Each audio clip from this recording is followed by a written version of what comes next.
நீங்கள் இந்த ரீலில் பார்த்தீங்களா, என்னோட அந்த பர்சனாலிட்டிக்கு போவேன் எப்போ என்னோட கண்ட்ரோலில் விட்டு இந்த திங்ஸ் எல்லாம் போகுதோ அப்படின்ட்டு. அந்த பர்சனாலிட்டினா எப்படி இருக்கணும்? எல்லாரும் நிறைய பேர் சொல்லுவாங்க, என்னோட இன்னொரு மூஞ்சனுக்கு தெரில, உள்ளே இருக்கிற சிங்கத்தை எழுப்பாத, என்னோட இன்னொரு பக்கம் தெரில அப்படின்ட்டு. அந்த இன்னொரு பக்கம் என்ன உண்மையை சொல்லணும்னா, அந்த இன்னொரு பர்சனாலிட்டின்றது, என்னோட இன்னொரு ரூபம்ன்றது யாருக்குமே தெரியாது. சும்மா வாய்க்கு வந்ததாக சொல்லுவாங்க. ஆனால் ஆக்சுவலாக அந்த இன்னொரு ரூபன்றது என்ன? இப்போது ஃபார் எக்ஸாம்பிள் நிறைய பேர் சொல்லுவாங்க, சண்டை போடுறதுக்கு தான் இன்னொரு பர்சனாலிட்டி வேணும் அப்படின்ட்டு. அதெல்லாம் கிடையாது. இப்போது நீங்கள் ஒரு விஷயத்த நிறைய வாட்டி ட்ரை பண்ணி தோற்று போயிட்டீங்கன்னு வச்சுக்கோங்க, பயப்படாதீங்க. திரும்பி முதல்ல ஜீரோலேருந்து ஸ்டார்ட் பண்ணுங்கள். ஜீரோலேருந்து நீங்கள் எங்கே வரைக்கும் அச்சீவ் பண்ண முடியுமோ அங்கே வரைக்கும் பண்ணினே இருங்க. நீங்கள் எவ்வளோ வாட்டி அந்த ஜீரோலேருந்து ஸ்டார்ட் பண்ணுறீங்களோ இருக்கிற ஸ்டெப்ஸ் அவ்வளோ ஈஸியாக போகும். ஃபார் எக்ஸாம்பிள், இப்போ நிறைய பேர் வந்துட்டு பப்ஜி பேன் ஆனதுக்கப்புறம் ஃப்ரீ ஃபயருக்கு வந்திருப்பாங்க. இப்போ அந்த மாதிரி இருக்கிற ஆளுங்க எப்படி இருப்பாங்கன்னா, ஃப்ரீ ஃபயர் வந்துட்டு அவங்களுக்கு ரொம்ப கஷ்டமாக இருக்கும், சரிங்களா? பட் அதுவே வந்துட்டு கொஞ்சம் நாட்கள் போக போக போக போக அவங்க வந்துட்டு தோத்துட்டே இருப்பாங்க. ஆனால் அதுவே திரும்பி ஜீரோலேருந்து ஸ்டார்ட் பண்ணணும்னு வச்சுக்கோங்க, ஒரு புது அக்கௌண்ட்டை க்ரியேட் பண்ணி விளையாடுறதா இருக்கட்டும், அவங்களுக்கு அப்படியே தோணும், நான் அந்த அக்கௌண்ட்டில் வந்துட்டு பாட்டு பிளேயர் மாதிரி விளையாட்டுருந்தேன், ஆனால் இந்த அக்கௌண்ட்டில் கொஞ்சம் பெட்டராக இம்ப்ரூவ்மெண்ட் இருக்குது அப்படின்ட்டு அவங்களுக்கே ஒரு பூஸ்ட் ஆகும், சரிங்களா? அந்த இன்னொரு பர்சனாலிட்டி இருக்குது பார்த்தீங்களா, அந்த பழைய அக்கௌண்ட்டை விட்டதுக்கப்புறம் அவங்களுக்கு இன்னொரு பர்சனாலிட்டி வரும். ஸோ அந்த மாதிரி நம்ம எது தோற்றாலும் சரி, அந்த ஜீரோ பாயிண்ட்லேருந்து ஸ்டார்ட் பண்ணி, எதுவுமே நீங்கள் எந்த வேலை பண்ணாலும் சரி, எங்கே தோக்குறீங்களோ அங்கேயே ஸ்டார்ட் பண்ணாதீங்க. திரும்பி நீங்கள் அந்த ஒர்க் எங்கே ஸ்டார்ட் பண்ணீங்களோ அந்த ஜீரோ பாயிண்ட் இருக்குல்ல, அங்கேருந்து ஸ்டார்ட் பண்ணுங்கள். உங்களுக்கு கண்டிப்பாக ஒரு டிஃப்ரெண்ட் வைப் கிடைக்கும், டிஃப்ரெண்ட் ஆன்சர்ஸ் கிடைக்கும், டிஃப்ரெண்ட்டாக நீங்கள் அந்த ப்ராஜெக்டை என்ன பெஸ்ட்டு கொடுக்க முடியுமோ அதை கொடுக்க முடியும். அண்ட் இன்னும் சில சமயம் எப்படி இருக்குன்னா, எப்படி நீங்கள் வருத்தப்படுவீங்கன்னு தெரிஞ்சு கூட சில பேர் அந்த விஷயத்த பண்ணுவாங்க. அது வந்துட்டு நீங்கள் பர்சனலாக எடுக்கலாமா, இல்லைன்னா அது அவங்கள அப்படியே விட்டுறலாமா அப்படின்றதெல்லாம் கிடையாது. உங்களுக்கு அந்த விஷயம் ஹர்ட் ஆகுதுன்னு தெரிஞ்சு கூட அவங்க பண்ணுறாங்கன்னா, அது கண்டிப்பாக நீங்கள் பர்சனலாக எடுக்க வேண்டிய விஷயம் தான். இப்போது ஃபார் எக்ஸாம்பிள், உங்கள் ஃப்ரெண்ட்ஸ்கிட்டயோ வேறு யார்கிட்டயோ உங்களோட பர்சனல்ஸை சொல்கிறீங்க.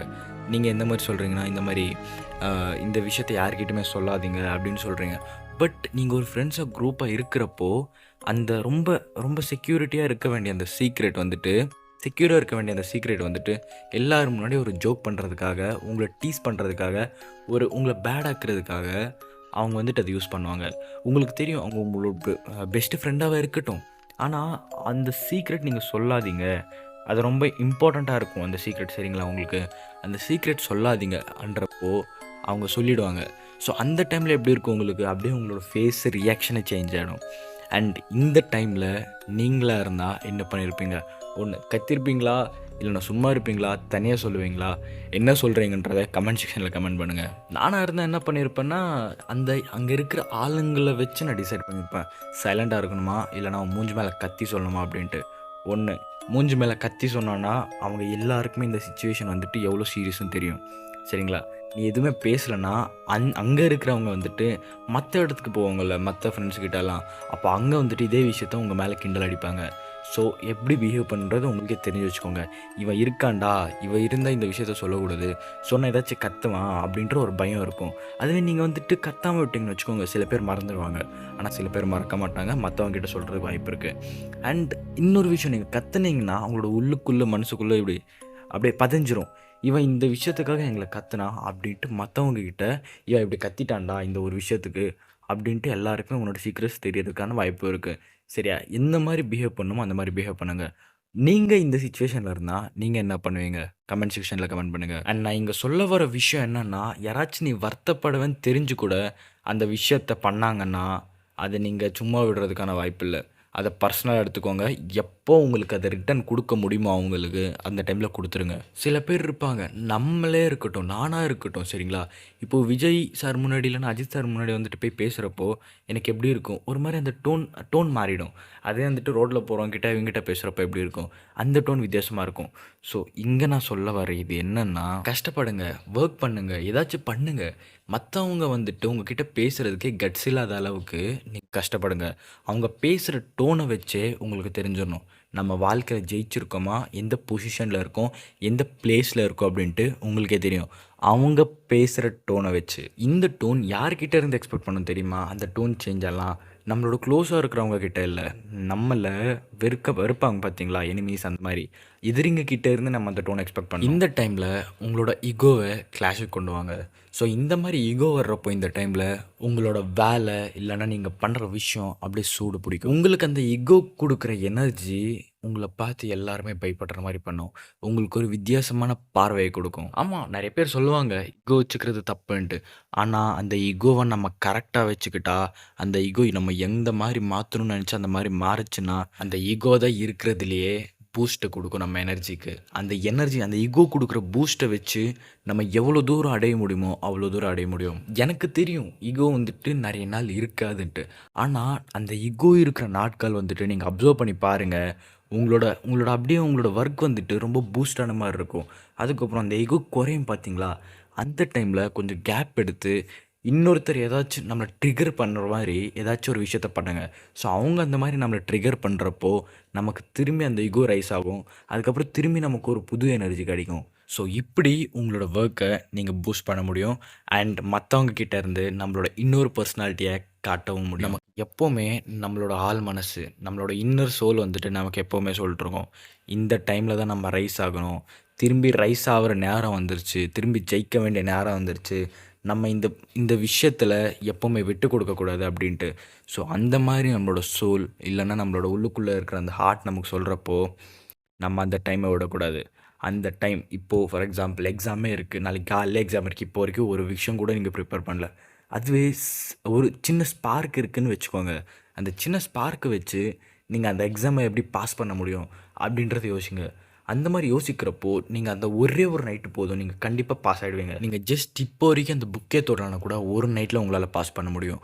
அந்த ஒரே ஒரு ஈகோ, அந்த ஒரே ஒரு இன்னர் சோல் உங்களுக்கு அந்த ட்ரிகர் கொடுத்துச்சுன்னா வேணால் நீங்கள் நோட்டீஸ் பண்ணி பாருங்கள். இவ்வளோ நாள் எக்ஸாமுக்கு கேப் கொடுக்குறாங்க, ஆனால் 10 நாள் கொடுத்த டைமில் நம்ம ஜஸ்ட் 10 ஹவர் தான் படிக்கிறோம். ஏன் படிக்கிறோம்? லாஸ்ட்டில் நமக்கு எக்ஸாம் பாஸ் ஆகணுன்ற ஒரு பயம் இருக்கும், சரிங்களா? அந்த பயம் நம்மளோட இன்னர் சோல்கிட்ட சொல்லணும், இப்போ படிக்கலன்னா நீ ஃபெயில் ஆகிடுவேன். உங்களோட வீட்டில் உங்களோட ஃபேமிலிஸ் வந்துட்டு தலைகுனிய வைப்பாங்க. அந்த மாதிரி சொல்கிறப்போ நமக்கு அப்படியே ஒரு மாதிரி எனர்ஜி வந்து நம்ம படிப்போம், நம்ம படித்து பாஸ் ஆகிடுவோம் அந்த டைமில்.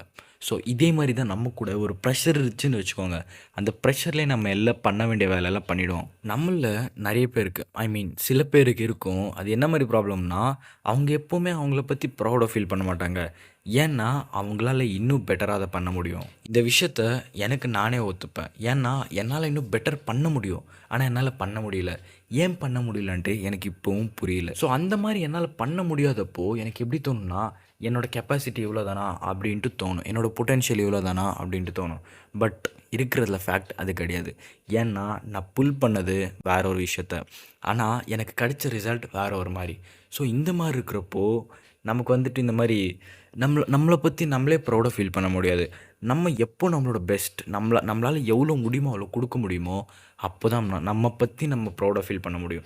நீங்கள் எக்ஸாமில் பாஸ் ஆகுறீங்களோ ஃபெயில் ஆகுறீங்களோ, ஆனால் உங்களோட பொட்டென்ஷியல் நீங்கள் கொடுத்தீங்களா இல்லையா, நீங்கள் சாட்டிஸ்ஃபை ஆனீங்களா இல்லையா, அந்த கிக் உங்களுக்கு இருக்கா இல்லையா, அதுதான் மேட்டர் ஆகுங்க. வேணா நீங்கள் பாருங்கள், இந்த ஜேஏ எக்ஸாமில் டாப்பர்ஸ் எல்லாம் எப்படி டான்ஸ் ஆடிட்டுருக்காங்க, ஜஸ்ட்டு பாஸ் ஆனவங்களாம் எப்படி டான்ஸ் ஆடிட்டுருக்காங்க பார்த்தீங்களா, ரீல்ஸ் நார்மலாக வரும்.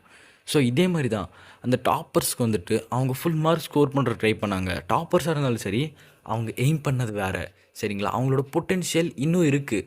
ஆனால் இங்கே ஜஸ்ட் பாஸ் ஆனவங்களை பாருங்கள், அவங்க வந்துட்டு இதுக்கு தான் எய்ம் பண்ணியிருக்காங்க. அவங்களோட பொட்டென்ஷியல் இவ்வளோ தான் இருக்குது, சரிங்களா? அந்த பொட்டென்ஷியல் இவ்வளோ இருக்கிறப்போ நம்ம இவ்வளோ எடுத்தாலே சந்தோஷமாக இருப்போம். அவங்களோட பொட்டென்ஷியல் அவ்வளோ இருந்தாலும் சரி, அவங்களால சந்தோஷமாக இருக்க முடியாது. நான் ஒருத்தரை குறைச்சி ஒருத்தரை ஜாஸ்திப்படுத்தி பேசுகிறது கிடையாது. யாருக்கு என்னென்ன கெப்பாசிட்டி இருக்கோ, என்னென்ன பொட்டென்ஷியல் இருக்கோ அவனுக்கு ஸ்பெசிஃபிக்காக இருக்கும். யாரையுமே கம்பேர் பண்ணியெல்லாம் பேசக்கூடாது. ஸோ இப்போ உங்களுக்கே புரியும் எப்போ உங்களை பற்றி நீங்கள் ப்ரௌடாக ஃபீல் பண்ணுவீங்கன்ட்டு. அந்த ஃபீல் பண்ணுற டைம் உங்களுக்கே புரியும். நம்ம எப்போவுமே எந்த மாதிரி மென்டாலிட்டியில் இருக்கணும் தெரியுமா? இந்த போக்கிரி படத்தில் விஜய் வருவாங்கள்ல, அந்த மாதிரி ஒரு மென்டாலிட்டியில் இருக்கணும். இந்த வாழ்க்கை இருந்தால் இருக்கட்டும், இல்லைன்னா போகட்டும், இருந்தால் இரு இல்லைனா கிளம்பினேரு அப்படின்ற ஒரு மென்டாலிட்டியில் இருக்கட்டும். ஏன்னா நம்மக்கிட்ட இருக்கிறது நம்மக்கிட்ட எப்போவுமே இருக்கும், நம்மக்கிட்ட இல்லாதது நம்மக்கிட்ட எப்போவுமே இருக்காது. இந்த விஷயத்த நான் எல்லா வீடியோலுமே சொல்லிட்டுருக்கேன். இது உங்களுக்கு புரியுதா இல்லையான்னு தெரில. எப்போவுமே யாருமே கெஞ்சி போகாதீங்க. நானும் பார்த்துட்ருக்கேன், என்ன பக்கத்தில் இருக்கிறவங்களாம் கத்தி எடுத்து கையெடுத்துக்கிறது இதை எடுத்துக்கிறதெல்லாம் பண்ணுறாங்க. எனக்கே ஒரு மாதிரி சலுப்பாக இருக்குது, என்ன இந்த பொண்ணுங்களுக்காக இப்படி கையெழுத்துக்கிறது அப்படி இப்படின்ட்டு. ஆனால் இருக்கட்டும், பரவாயில்ல.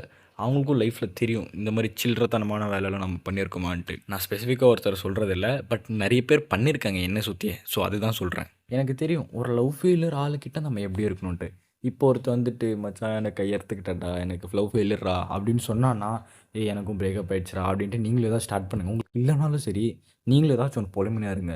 ஏன்னா இந்த மாதிரி பைத்தியக்கார அவங்க கிட்ட வந்துட்டு நம்ம பேசி வாய் கொடுக்க முடியாது. சரிங்களா? உங்களால் என்ன கொடுக்க முடியுமோ என்ன பேச முடியுமோ அதை பேசி வச்சிருங்க. என்னென்ன கதை அடிக்க முடியுமோ அந்த மாதிரி அடிங்க. அவங்க பார்த்ததை நம்பணும். அந்த மாதிரி நடிங்க. இப்போ நான் நிறைய லவ் ஃபெயிலியர்ஸ்காரங்களை பார்த்துருக்கேன். இப்போ எங்கள் ஃப்ரெண்ட்ஸாக இருக்கட்டும், இந்த நரம்பு இருக்குல்ல, நரம்புக்கு நேராக கட் பண்ண மாட்டாங்க யாருமே.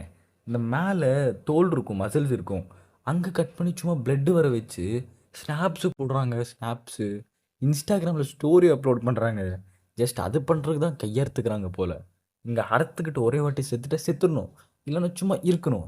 சும்மா கையை அறுத்துட்டு அதை அறுத்துட்டு சை, ரொம்ப கேவலமாக இருக்கு இவங்கள பார்த்தாலே. சரி, எங்கேயோ ஸ்டார்ட் பண்ணி எங்கேயோ போயிட்டோம். ஸோ இப்போ புரிஞ்சா இந்த மாதிரி பர்சனாலிட்டிஸ் நம்ம டெவலப் பண்ணோன்ட்டு அந்த ஒரு ரீலை வச்சு இவ்வளோ பர்சனாலிட்டி சொல்லியிருக்கேன். எனிவே இந்த மாதிரி வீடியோஸ்லாம் நம்ம டெய்லி கொஞ்சமாக பேசி நிறைய தெரிஞ்சுக்கலாம். சப்ஸ்கிரைப் பண்ணி வச்சுக்கோங்க.